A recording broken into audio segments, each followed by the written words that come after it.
এসব all stage dramas, nothing else. আপনি SIR কি করবেন? এসআইআরটাকে রোকার চেষ্টা করছেন কেন? মুখ্যমন্ত্রী মমতা বন্দ্যোপাধ্যায়, আপনি জানেন, তিনি ধর্নায় বসেছেন গতকাল থেকে। তিনি আজকে বলছেন যে আলটিমেটলি বিজেপি তো বাংলা ভাগ করতে চাইছে।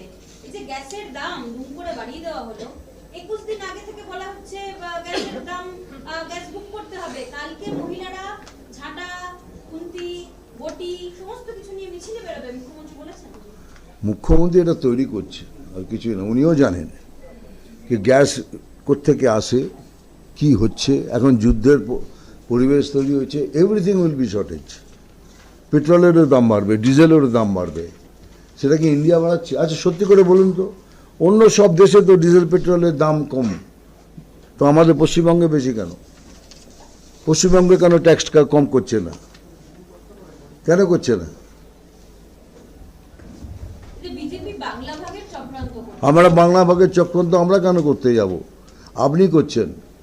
এইসব র্যাডিক্যালিজম, এইসব র্যাডিক্যাল লোকদের নিয়ে সেখানে ভোট করিয়ে এটা কথা বলে রাখি, যতই চেষ্টা করুন পশ্চিম বাংলাদেশ হবে না, এটা কোনো মতেই হবে না। গায়ের এক এসব all stage dramas, nothing else. আপনি এসআইআর কি করবেন? এসআইআরটাকে রোকার চেষ্টা করছেন কেন? কাদের জন্য লড়ছেন? অভারতীয়দের জন্য। এসআইআর কাদের জন্য রোকা হচ্ছে? অভারতীয়দের জন্য। তা আপনি তাদের জন্য লড়ছেন কেন?